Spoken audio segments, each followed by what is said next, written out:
ఒక మనిషినికి ఇద్దరు కుమారులుండిరి. వారిలో చిన్నవాడు, తండ్రి ఆస్తిలో నాకొచ్చు భాగమిమ్మని తన తండ్రిని అడుగుగా అతడు వారికి తన ఆస్తిని పంచిపెట్టెను. కొన్ని దినములైన తరువాత ఆ చిన్న కుమారుడు సమస్తమును కూర్చుకొని దూరదేశమునకు ప్రయాణమైపోయి అచ్చట తన ఆస్తిని దుర్వ్యాపారం వలన పాడుచేసెను. అతను తయి ఖర్చు చేసిన తర్వాత ఆ దేశమందు గొప్ప కరువు రాగా వాడు ఇబ్బంది పడసాగి వెళ్ళి ఆ దేశస్థులలో ఒకని చెంత చేరెను.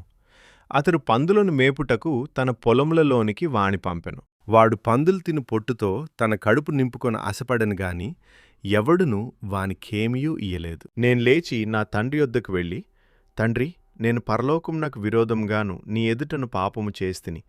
ఇక మీదట నీ కుమారుడన్ని అనిపించుకొనుటకు యోగ్యుడని కాను. నన్ను నీ కూలివారిలో ఒకనిగా పెట్టుకొనుమని అతనితో చెప్పుదును అనుకొని లేచి తండ్రి యొద్దకు వచ్చాను. వాడింక దూరముగా ఉన్నప్పుడు తండ్రి వాణ్ణి చూచి కనికరపడి పరుగెత్తి వాని మెడమీద పడి ముద్దు పెట్టుకునెను. వీని చేతికి ఉంగరము పెట్టి పాదములకు చెప్పులు తొడిగించు. ఈ నా కుమారుడు చనిపోయి మరల బ్రతికెను, తప్పిపోయి దొరికెనని చెప్పెను.